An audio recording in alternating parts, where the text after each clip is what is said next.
እንግዲህ እንደምናውቀው መጽሐፍ ቅዱስ ጠቅላላ ያው የፍቅር መጽሐፍ ነው። መጽሐፍ ቅዱስ ዛሬም ሊነግረን የሚፈልገው ትልቁ ነገር ፍቅር ነው።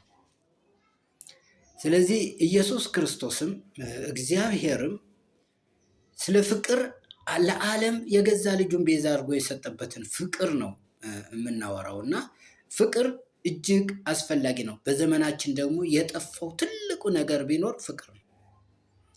ዛሬ ፍቅራችን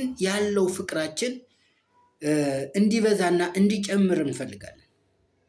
ዛሬም ምንማረው ያን ርዕስ ነው ምንማረው። በእግዚአብሔር ፍቅር ማደግ በሚል ርዕስ እንማራለን። የምንማርበት ክፍል አንደኛው ተሰሎንቄ ምዕራፍ 3 ቁጥር 12 ላይ ያለውን አነብላችኋለሁ። እንደዚህ ይላል፣ ጌታችን ኢየሱስ ክርስቶስ ከቅዱሳኑ ሁሉ ጋር ሲመጣ በአምላካችንና በአባታችን ፊት በቅድስና ነቀፋ የሌለበት አድርገው ልባችሁን ያጸና ዘንድ እኛ ደግሞ ለእናንተ እንደምንሆን ጌታ እርስ በርሳችሁ ያላችሁን ለሁሉም የሚሆነውን ፍቅራችሁን ይብዛ ይጨምር ይላል። እግዚአብሔር ስም የተባረከ ይሁን። ዛሬ ፍቅራችን እንዲበዛ እንዲጨምር እግዚአብሔር ይፈልጋል። ይሄ እየደበዘዘ ያለውን ፍቅር ደግሞ ዛሬ አጉልተን ስለ ፍቅር የበለጠ እንድንቀርብ በፍቅር ውስጥ እንድንመላለስ እግዚአብሔር ይፈልጋል። የጠፋውን ፍቅር ልናድስ ያስፈልጋል። ምክንያቱም መጽሐፍ ቅዱስ ራእይ ላይ የቀደመው ፍቅርህን ትተሃልና ይላል። የቀደመው ፍቅራችሁን የተዋችሁ የቀደመው ፍቅራችሁን ከእግዚአብሔር ጋር የነበራችሁን ግንኙነት የተዋችሁ ሰዎች ዛሬ እንድንመለስና ወደ ፍቅሩ እንድንፈልስ ዛሬ መናገር እፈልጋለሁ። እግዚአብሔር ስም የተባረከ ይሆን። ስለዚህ ዋናው ነገር ፍቅር ነው። ለዚህም ነው ጳውሎስ ለተሰሎንቄ ሰዎች ሲጽፍላቸው ምንድን አለ? ያላችሁን ፍቅራችሁ ይብዛ ይጨምር ይላል። ነገ በአባታችን ፊት ሊያቀርበን የሚችለውን ፍቅር ንጹሐንና ቅዱሳን አድርጎ ሊያቀርብ የሚችለው ፍቅራችንን ይሄ ፍቅራችሁ ይብዛ ይጨምር ብሎ ሲናገር እንሰማለን። ዛሬም ስለ ፍቅር ስናነሳ የክርስትና ሕይወት የተመሰረተው በፍቅር ነው። የክርስትና ሕይወት የተመሰረተበት ዋና መሰረቱ ፍቅር ነው። መጽሐፍ ቅዱስ እንደዚህ ብሎ ስለሚነግረን አንደኛው ዮሐንስ ምዕራፍ 3 ቁጥር 16 ላይ እርሱ ስለ እኛ ነፍሱን አሳልፎ ሰጥቷልና በዚህ ፍቅሩን አውቀነዋል ይላል። ኢየሱስ ክርስቶስ ስለ እኛ ፍቅር ነው ራሱን ቤዛ አድርጎ የሰጠበት ስለ ፍቅር ነው።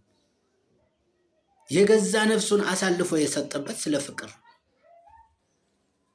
ስለ ፍቅር ስናነሳ ዓለም ያላወቀው ትልቁ ነገር የዓለም ሕዝብ የእግዚአብሔርን ፍቅር ያላወቀበትን ዋናው ሚስጥር እግዚአብሔር ስለ ፍቅር ብሎ ራሱን አሳልፎ እንደሰጠ ኢየሱስ ክርስቶስ ራሱን አሳልፎ እንደሰጠ መጽሐፍ ቅዱስ ይነግረናል። ሌላው እግዚአብሔር አብም የገዛ ልጁን አሳልፎ ለዓለም ቤዛ አድርጎ የሰጠበት ስለ ፍቅር ነው። ምክንያቱም አንደኛው ዮሐንስ 4 ምዕራፍ 3 ላይ እግዚአብሔር አንድያ ልጁን ወደ ዓለም ልኮታል ይላል። ሌላ የዮሐንስ ወንጌል ላይ ደግሞ እግዚአብሔርም የገዛ ልጁን ለዓለም ቤዛ አድርገው እንደሰጠ ይናገራል። ዛሬም ስለ ፍቅራችን ሊበዛ ሊጨምር ይገባናል። በቃ በፍቅር ልንመላለስ ይገባናል። ዛሬ ምንም በሽንገላ መኖር ዛሬ አያዋጣን፣ በእግዚአብሔር ፊትም አያቀርበን። ዛሬ ሊያቀርበን ሊያስጠጋን የሚገባው በእግዚአብሔር ፍቅር መኖር ስንችል ብቻ ነው። ፍቅር ብዙ አይነት መገለጫዎች አሉ። ዛሬ ፍቅር የምንላቸው እንካ በንካ የሆነ ፍቅርና ሰጥቶ የመቀበል እንዲህ አይነት አይደለም። ፍቅር አጋፔ የሰውን የማይፈልግ የራሱን ብቻ ለሰዎች የሚሰጥ የኢየሱስ ክርስቶስን ፍቅር ነው የምንፈልገው። የራሱን ለሰው የሚሰጥ የሰውን የማይፈልግ ማለት ፍቅር ማለት ይሄ ነው። እንካ በንካ የሆነ ብዙ ነገሮች በሙሉ በዓለማችን ላይ ያሉ ፍቅር ነው የምንላቸው ነገሮች በሙሉ ሰጥቶ በመቀበል የተመሰረተ ነው። ትዳርም ጭምር እኮ ሰጥቶ የመቀበል ነው። እሷ ለእኔ የምትፈልገውን ነገር ካላደረገችልኝ እኔ አልፈልግም። የሚል አስተሳሰብ ነው። ስለዚህ ሰጥቶ የመቀበል ነው። የክርስቶስ ፍቅር ግን መስጠት ብቻ ነው። የገዛ ህይወቱን የገዛ ራሱን አሳልፎ የመስጠት ነው። ዛሬም ስለ ፍቅር ስናነሳ እግዚአብሔር ለዓለምን ቤዛ አድርጎ የሰጠበት ስለ ፍቅር እንደሆነ ክርስትናም የተመሰረተው ትልቁ መሰረቱ በፍቅር ነው። ዛሬም የፍቅር ሰዎች ልንሆን ይገባናል። ሰውን ልንወድ ይገባናል። ምክንያቱም ወንድሙን የሚጠላ በጨለማ ይኖራል ነው የሚለው። ወንድሙን የማይወድ ነፍሰ ገዳይ ነው ነው የሚለው። ዛሬ ወንድሞቻችንን ልንወድ፣ ዛሬ ወገኖቻችንን ልንወድ ልናፈቅራቸው ይገባናል። ዛሬ በፍቅር ልንመላለስ ይገባናል። ዛሬ የፍቅር እጦታችን ዓለምን አተራምሷታል። ፍቅር ከመጥፋቱ የተነሳ ነው። ዛሬ ፍቅርን እናድስ። በፍቅር ማደግ እንድንችል እግዚአብሔር ይርዳል። ሌላው እግዚአብሔር ስለሚወድን በስጦታዎች ብቻ ሳይሆን ፍቅሩን ተቀብለን አይተናል። በስጦታዎች ሌላው ስለባረከን፣ ገንዘብ ስለባረከን፣ ስለሌላው ሌላ ነገር ስላገኘን አይደለም። የገዛ በስጦታው ብቻ ሳይሆን ፍቅሩን ተቀብለን አይተናል። የእግዚአብሔርን ፍቅር አይተናል። አንደኛው ዮሐንስ ምዕራፍ 3 ቁጥር 1 ላይ የእግዚአብሔር ልጆች ተብለን ልንጠራ አብ እንዴት ያለውን ፍቅር እንደሰጠን እዩ እንዲሁም ነን ይላል። እንዴት አይነት ፍቅሩን እንደሰጠን፣ በፍቅር እንዴት እንደለገሰን፣ እየተወጋ እየተቸነከረ የሚሰሩትን አያውቁምና ይቅር በላቸው የሚል ፍቅር፣ መከራ እየሰጡበት መከራ እያደረሱበት፣ እሱ ግን ምሕረትን የሚያደርግ ምሕረትን የሚለምን ፍቅር። እንዲህ አይነት ፍቅር በእኛም እንዲያድርልን እግዚአብሔር ይርዳል። በፍቅር መመላለስ እጅግ እጅግ እጅግ አስፈላጊ ነው። የፍቅር ሰዎች ልንሆን ይገባናል። የእግዚአብሔር ልጆች ሌላ ቦታ ላይ የሚናገረው ብዙ ነገሮች አሉ። እግዚአብሔር ግን በመንፈስ ቅዱስ አማካኝነት ፍቅሩን በልባችን ያፈሳል ይላል። ዛሬ ፍቅርን ከየት እናገኝ ብለን አናስብም።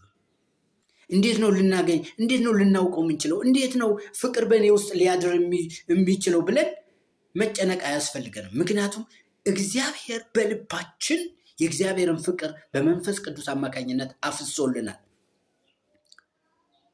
ክርስቲያን ሁሉ፣ ዳግም የተወለደ ክርስቲያን ሁሉ፣ በክርስቶስ ደም የተዋጀ ሁሉ፣ ክርስትናን የተቀበለ ማንኛውም ክርስቲያን ሁሉ መንፈስ ቅዱስ በውስጡ አለ። በቃ ክርስቶስ በስጋ እንደመጣ የሚቀበል ሁሉ የእግዚአብሔር መንፈስ በውስጡ አለ። እግዚአብሔር ስም የተባረከ ይሁን። ምክንያቱም ዮሐንስ ሲናገር ኢየሱስ ክርስቶስ በስጋ እንደመጣ የማያምን ሁሉ የኛ ወገን አይደለም ነው የሚለው። ስለዚህ የኛ ወገን በክርስቶስ ኢየሱስ የሚያምኑ ሁሉ የኛ ወገን ናቸው። ክርስቶስን የማያምን ደግሞ የለም። እግዚአብሔር ስም ይባረክ። ስለዚህ በክርስቶስ ካየ እንደዚህ ይላል። ሮሜ ምዕራፍ 5 ቁጥር 5 ላይ እንደዚህ ይላል፣ በተሰጠን በመንፈስ ቅዱስ የእግዚአብሔር ፍቅር በልባችን ስለፈሰሰ ተስፋው አያሳፍርም ይላል። በልባችን ስለፈሰሰ ምኑ? ፍቅሩ በመንፈስ ቅዱስ አማካኝነት በልባችን ስለፈሰሰ ይላል። እውነት ነው። ፍቅር በልባችን ውስጥ እግዚአብሔር አፈሶታል። ምክንያቱም ክርስቶስ ስለኛ ከሞተልን ጀምሮ በልባችን አምነን ከተቀበልንበት ጊዜ ጀምሮ በክርስቶስ ኢየሱስ ተቀብለናል። መንፈስ ቅዱስ በእኛ ውስጥ ላይ ፍቅርን አፈሶታል። ስለዚህ ይህን ፍቅር ከየት ነው የሚገኘው ብለን ልናሰስ አይገባም። አሁን ወንድምህን እህትህን አጠገብህ ላይ ያለውን ጠቅላላውን ሰው የተባለውን በሙሉ ልንወደው ይገባናል። በፍቅር ልንቀርበው ይገባናል። በፍቅር እንመላለስ። ሌላው የእግዚአብሔር ፍቅር በልባችን እንደፈሰሰ እየጨመረ ሲሄድ በሶስት አቅጣጫዎች የምንለማመድባቸው ነገሮች አሉ። ፍቅር በእኛ ልባችን ውስጥ እየፈሰሰ እያደገ እየጨመረ ሲሄድ ፍቅር በእኛ ውስጥ ላይ እንዳለ እናውቃለን። በእግዚአብሔር መወደዳችን የበለጠ ማረጋገጥ ነው። እግዚአብሔር የጠራን በሰማያዊ በረከት ሁሉ ሊባርከን ነው። በሰማያዊ በረከት ሁሉ ሊባርከን ነው የጠራው። ስለዚህ በክርስቶስ በሰማያዊ ስፍራ ይላል ኤፌሶን 1:3 ላይ በሰማያዊ ስፍራ በመንፈሳዊ በረከት ሁሉ የባረከን የጌታችን የኢየሱስ ክርስቶስ አምላክና አባት ይባረክ ይላል። ለበረከት ተጠርተናል። በልባችን ፍቅሩ ሲፈስ መባረካችንን እናውቀዋለን። በሰማያዊ በረከት መባረካችንን እንረዳለን። ዛሬም መባረክን የምታውቀው የእግዚአብሔር ፍቅር በልባችሁ ውስጥ እንደፈሰሰና ሌላውን መውደድ ስንጀምር፣ ሌላውን ማፍቀር ስንጀምር አንተም እንደተባረክ ታውቀዋለህ። በሰማያዊ በረከት እንደተባረክ ትረዳለህ ማለት ነው። ሌላው እግዚአብሔር ልጁን እንኳን ሳይራራ አሳልፎ የሰጠን ስለሆነ ሌላውን ነገር ሁሉ አብሮ እንደሚሰጠን ማወቅ ነው። ምክንያቱም ሮሜ 8:32 ላይ የገዛ ልጁን ያራራለት ነገር ግን ስለ ሁላችን አሳልፎ የሰጠው ያው ከእርሱ ጋር ደግሞ ሁሉን ነገር እንዲያው እንዴት አይሰጠንም ይላል። ፍቅር በልባችን ውስጥ እንዳለ ከተረዳን በእግዚአብሔር በረከት ሁሉ እንደተጎበኘን ማወቅ መቻል አለባችሁ። እግዚአብሔር በረከት ከኛ ጋር እንዳለ መታወቅ አለበት። የእግዚአብሔር ጸጋ እየባረከን እያኖረን እንደሆነ ማወቅ አለበት። ዛሬ እግዚአብሔር ነው እየባረከን ያለው። አይታለፍም ያልነውን እያለፍነው ነው በእግዚአብሔር በረከት። ሁላችሁም የእግዚአብሔርን ጸጋ የእግዚአብሔርን ፍቅር በልባችሁ እንደፈሰሰ የምታምኑ ከሆነ የእግዚአብሔር ፍቅር በእናንተ ውስጥ እንዳለ የምታውቁ ከሆነ እግዚአብሔር በረከቱን ሰጥቷችኋል። እግዚአብሔር በረከት ከእናንተ ጋር ነው። እግዚአብሔር ስም የተባረከ ይሁን። የኢየሱስ ክርስቶስ ስጦታ አውቃችኋልና ሀብታም ሲሆን በእርሱ ድህነት ባለጠጎች ትሆኑ ዘንድ ስለ እናንተ ድሃ ሆነ ይላል። እኛ ሀብታም እንድንሆን በመንፈሳዊ በረከት ሀብታም እንድንሆን በመንፈሳዊ ጸጋ በረከት እንዲኖረን እርሱ ስለኛ ደህየ ይላል። ድሃ ሆነ ይላል። የእኛን ድህነት የእኛን መከራ የወሰደንን ክርስቶስ ነው። እግዚአብሔር ስም የተባረከ ይሁን። ስለዚህ የእግዚአብሔር በረከት በእኛ ውስጥ አለ። የእግዚአብሔር ጸጋ በእኛ ውስጥ አለ። ስለዚህ በፍቅር እንኑር፣ በፍቅር እንመላለስ።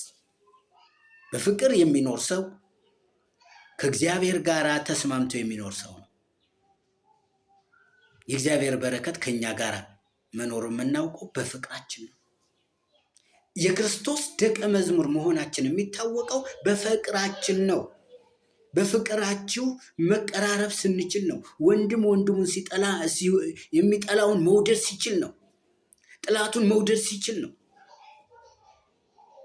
እጠላዋለሁ የሚለውን ሰው መውደድ መቅረብ ሲችል ነው። ስለዚህ የእግዚአብሔር ስም የተባረከ ይሁን። ምሕረትና ቸርነቱ ከኛ ጋር ይሁን። ይቆየን።